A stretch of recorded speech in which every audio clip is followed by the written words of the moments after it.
Ready? Go!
Two of the great artists of our time representing the groundbreaking legacy of hip-hop in America, LL Cool J. I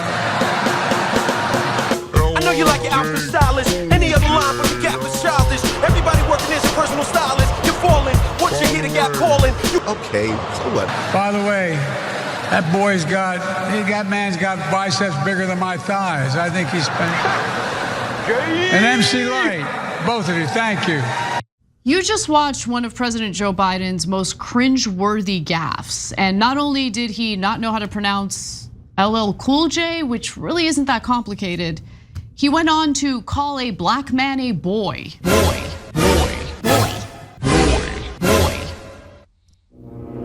Boy. Which he definitely shouldn't have done. That man's got. Now, the incident occurred at the Congressional Black Conference in Phoenix. So this is the Phoenix Awards over the weekend. Now, the gaffe didn't sit well with many, including Charlamagne. So let's hear what he had to say about it. A lot of people are upset that Joe Biden referred to LL Cool J as a boy. As you can hear, he corrected himself on the spot. But I'm gonna tell you what I found egregious. The fact that Joe Biden got LL's name wrong. Joe Biden should not need a teleprompter to know there's not two J's in LL Cool J. Now look, this isn't the first time that President Joe Biden has made some racially insensitive remarks. In fact, remarks that were insensitive in the context of a conversation with Charlamagne himself. Here's the reminder. You ain't black. All right, thank you so much. I really appreciate it. Anyway, thanks. I will come back. Cenk, take it away. Yeah, he's got issues. He's got massive issues. And so one of the excuses that the establishment uses is, oh, we can't go away from Biden because the black community loves Biden. You ain't black. Biden then says, no, you're not black. What kind of an insane thing is that to say? It's super, look, it's super, I find it so wrong when anyone uses that kind of rhetoric to essentially treat any group of people, right? Well, whether they're marginalized or not, as a monolith.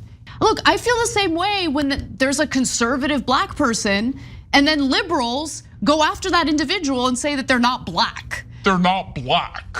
You ain't black. They're not black, pal. Not black, pal. Not black. And by the way, President Biden, I did look at your record. What was the #1 promise you made back then when you were campaigning, specifically to African Americans? Voting rights. And what'd you do with voting rights? Nothing. Okay, so look, to me, is it that big a deal that the billion-year-old politician doesn't know LL Cool J's name? LLJ Cool J. No, it's not that big a deal. And then whatever you do, the #1 problem in all of this is do not call adult black males boys. Do not do that. And if you're running for president, stop making ridiculous gaffes.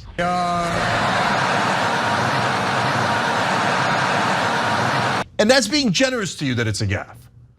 So I think it is a gaffe. So do I. I do. I'm being generous, but I genuinely think, no, he wouldn't want to go around calling black men boys, okay?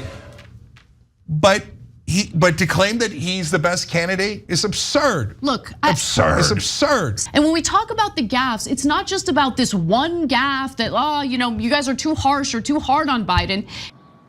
I was gonna put him, As difficult as it is to watch this is, in my mind, what Cenk is thinking about when he's urging the Democratic Party to reconsider propping up Biden for re-election. Let's watch. For Secretary of Health and Education Service, I nominated LLJ Cool J. Club Talker, yeah. You ain't black.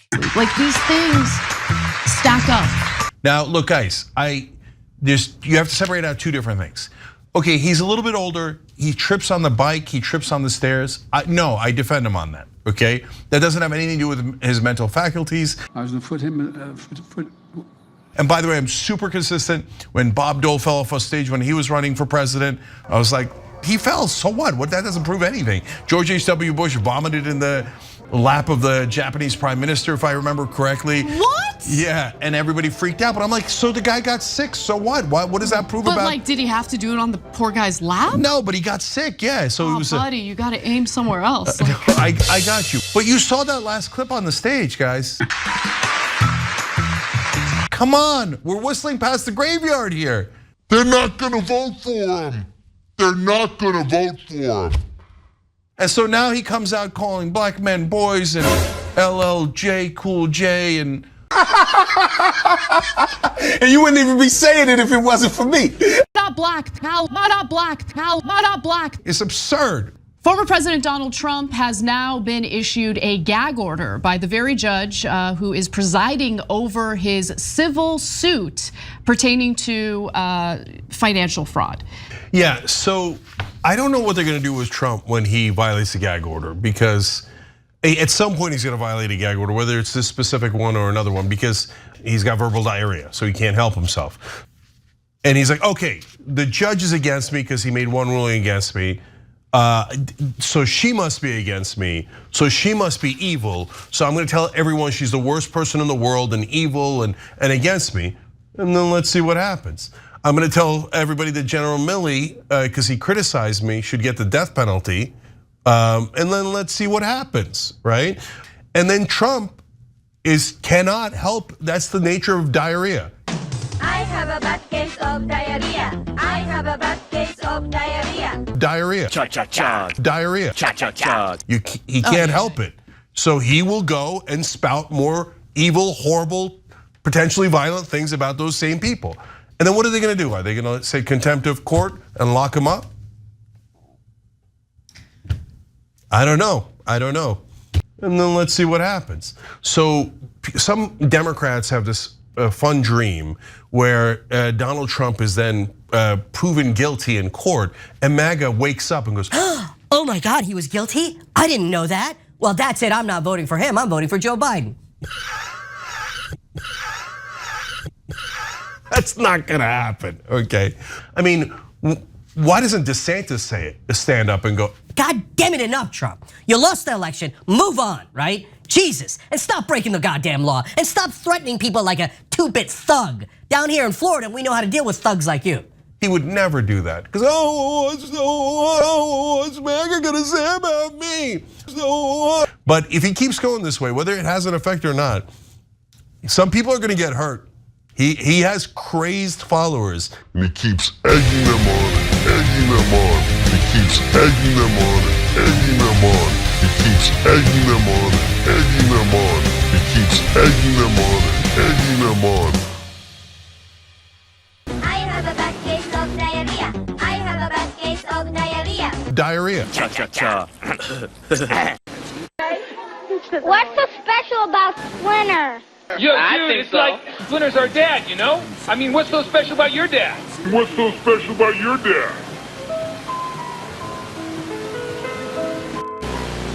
I hear him say hang repeatedly. Hang. Hang. What's that about? They are calling for the vice president to be hanged. The president is okay with it. He doesn't want to do anything. He doesn't think they're doing anything wrong. He thinks Mike is a traitor.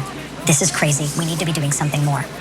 That was a portion of Rachel Maddow's very lengthy book reading session. She was reading an excerpt from Cassidy Hutchinson's memoir, Enough. Cassidy Hutchinson, of course, was an aide to Trump's chief of staff, Mark Meadows. So the president didn't mind if his supporters murdered his own vice president. Murdered him. And he was totally okay with it. If that's true, how could you possibly vote for him? And maybe MAGA thinks that's cool. That's cool. Of course the president should try to murder his own vice president if he dares to disagree.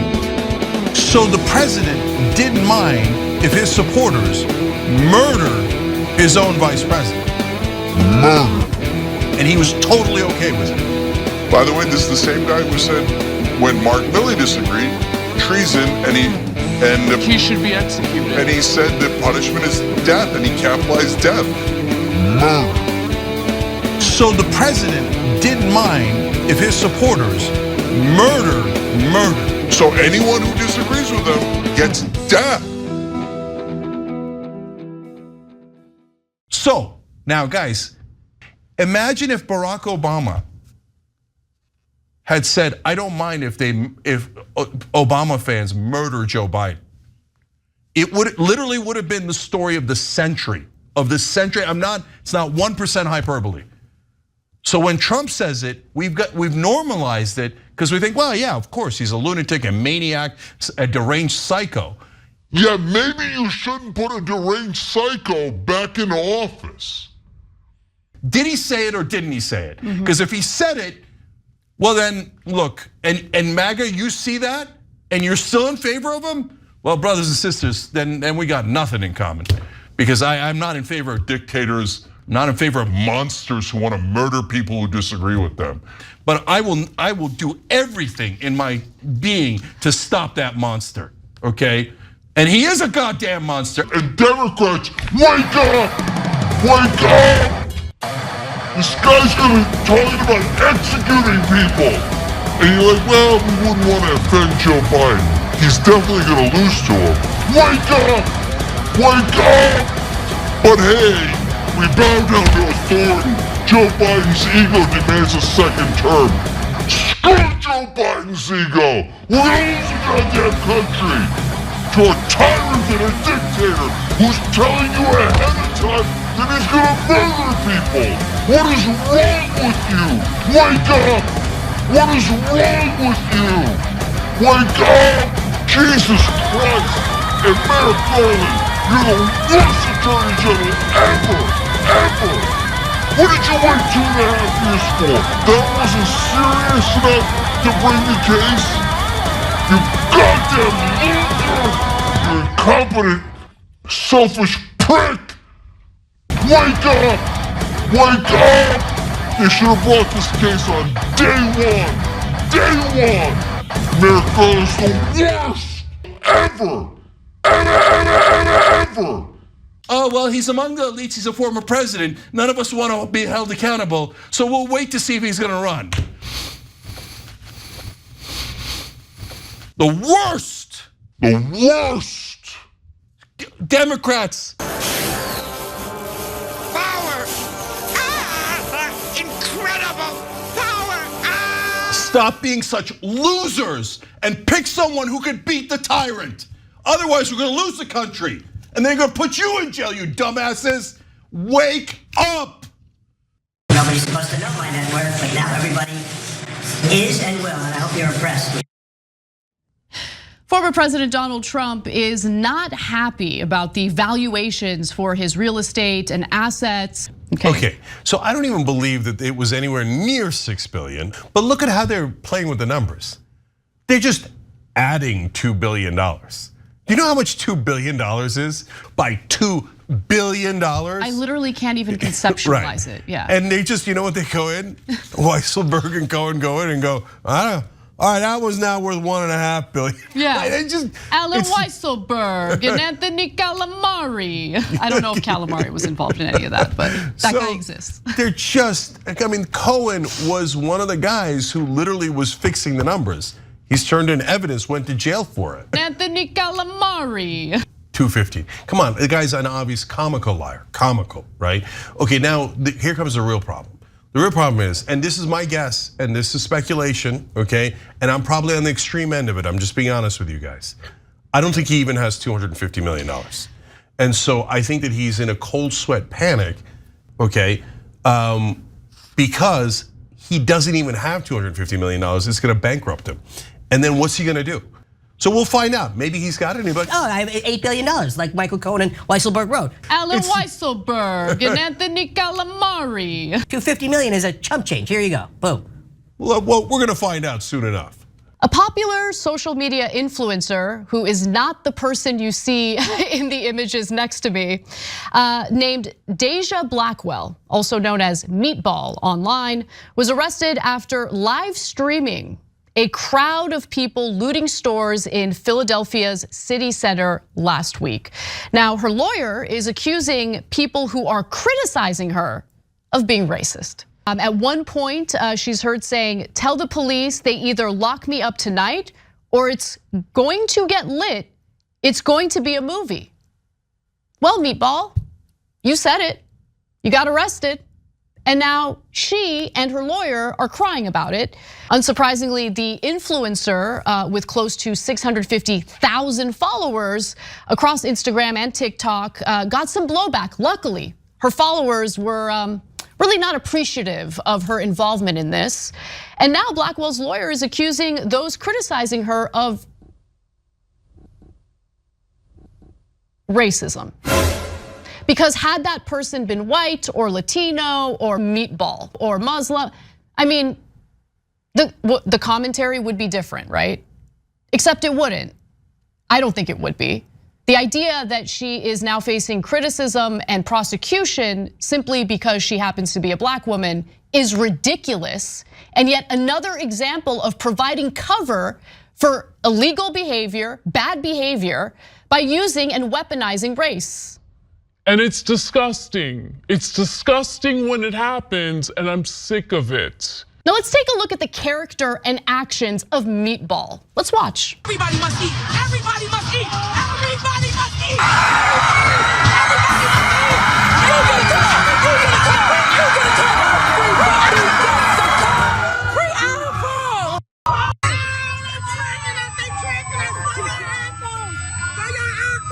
Now, mind you, the media didn't post that video all over the internet. Meatball posted that video all over the internet. So was Meatball vilifying herself? I would say so. The context is a case involving I don't care, okay? You don't respond to injustice by looting 18 liquor stores and an Apple store. And the reason why I'm so angry about this at this point is because honestly, our side of the political aisle loves to provide cover for it, and I find it gross, and I'm done doing it. I'm done trying to be understanding toward that perspective. I'm not understanding anymore. It is destroying communities. It is mostly victimizing majority black and brown communities. Stores are shutting down, people are losing their jobs, and then you have these wannabe revolutionaries streaming day in and day out, providing cover for this garbage. I'm not into it. I'm not understanding anymore. It's stupid, and I'm glad she got arrested. Great. Cenk, what do you think? So when you say to the cops, come and arrest me, and then they come and arrest you,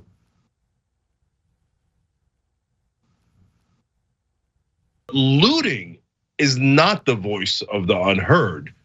First of all, we just heard you. You were on tape. You were very loud and clear. And you're talking about everybody's got to eat, everybody's got to eat. And you're like super proud about all the looting going on. What part of the unheard is about stealing iPhones? Right, it's actually the voice of opportunists and scumbags. That's what it's the voice of. Let's just keep it real. And when you take, so they took advantage of a situation, they shouldn't have done that. And then she had the audacity to basically rub it in everybody's face. And I'm not shedding one tear that she got arrested for something that was obviously criminal, so much so that she bragged about it and asked the cops to arrest her. And scumbags. But she also told local reporters that she never wants to go back to jail. She said, quote, I just prefer, never loot again, stay out of trouble. So apparently, serving a little bit of time behind bars does serve as a deterrent for some.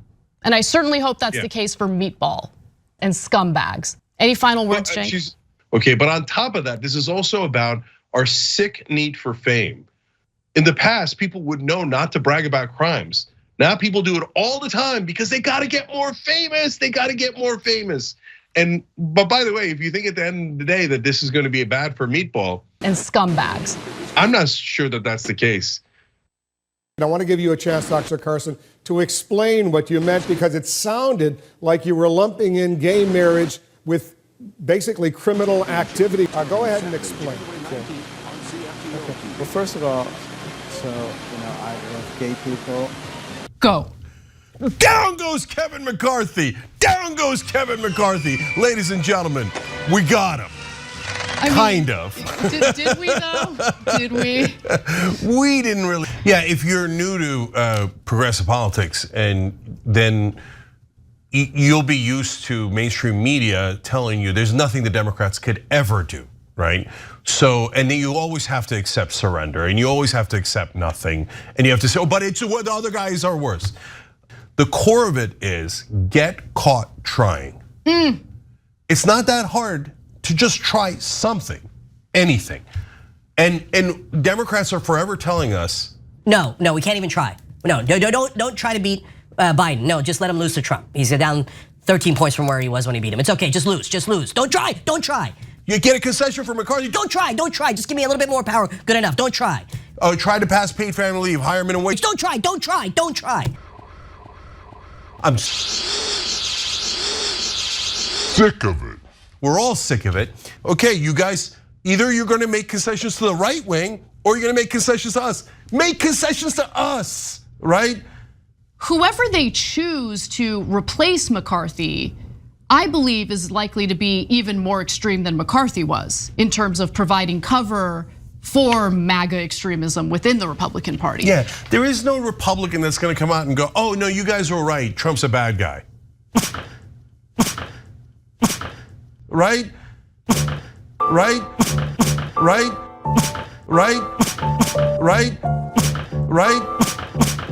Is that, I mean, please don't tell me that's what you're waiting for. Right?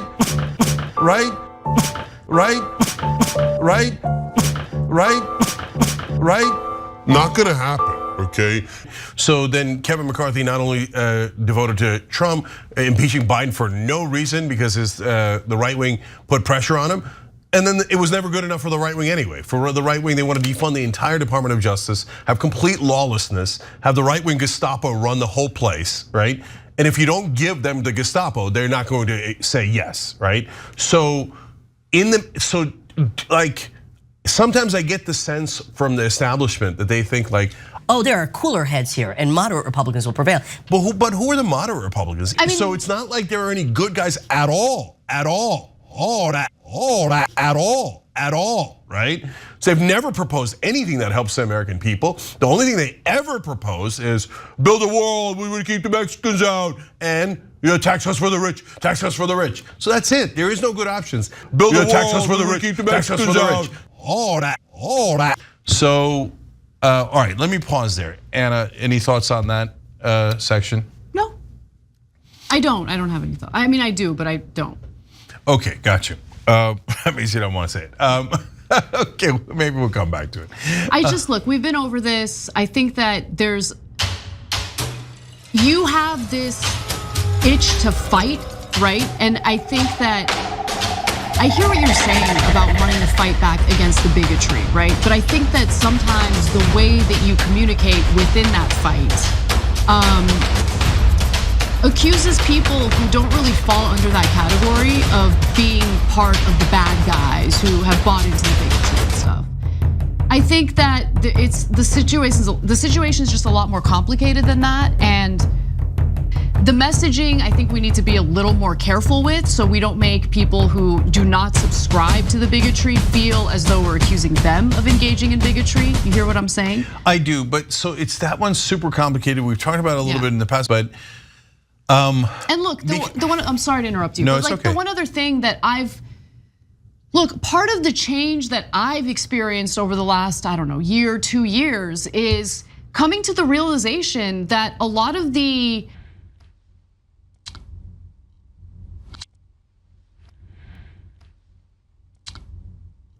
stories that scared me about the bigotry in the country, right? Like the very specific anecdotes and stories that have been reported in the media were either embellished, exaggerated, actually completely unfounded, all sorts of crazy hoaxes.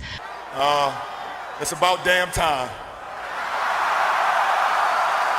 It's about damn time. But having said that, it doesn't mean that there isn't racism and bigotry. There is. There is. But I have to be honest, given all of the lies that I've realized the media has been telling about it, I don't know the extent to which it does exist. I'm not saying it doesn't. But sometimes I worry that the media, in an effort to sell papers and in an effort to get eyeballs watching their programming, intentionally sensationalize and exaggerate the extent to which it exists in American society. It leads to more division, it leads to more people hating each other and being paranoid about various groups of people. I think it's sick. And so I hate that this is happening, and I hate that I've come to this realization, and it's based on actual evidence and in-depth reporting on it, because I don't know what to believe because I don't trust the media. You get what I'm saying? Okay. I'm just so sick of like the endless obsession over our identities, over our nationalities, over our race. We're freaking Americans, okay? We're Americans, period. Over our nationalities, over our race. We're freaking Americans, okay? We're Americans, period. Yeah. I'm sick of it. I'm just sick of the conversations about it. I'm sick of the controversy surrounding it. I'm sick of the division. I'm sick of the toxicity. I don't care. I don't care if you're black. I don't care if you're Asian. I don't care if you're Armenian. I don't care if you're Turkish. We're Americans. Do you love this country or not? That's the real question.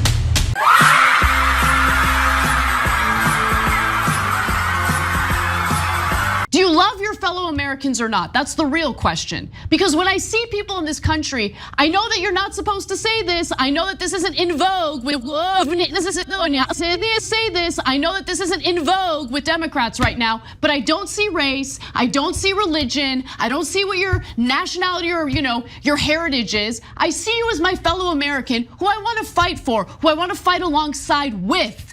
That is actual patriotism to me. Okay. Yeah, but Anna, what do you think we do with that problem? Because it's not like they don't think that, they do think that, right? So. Like, look, for the longest time, I think that our strategy, and it was like we unwittingly engaged in this. Right, yeah, of course. We never had a conversation about like, what's the best strategy, right? I think this is the first time we've ever actually really tried to address it and think about it more critically. But you and I both have this urge to fight. And so as a result, we get into like these passionate arguments on the show. And in the context of those very passionate, off the cuff, rants in a lot of cases, we end up saying things that group the entire Republican voter base as racist, as bigots, and I just don't think that's true. You get what I'm saying?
Like. Like. Like. Like. Like.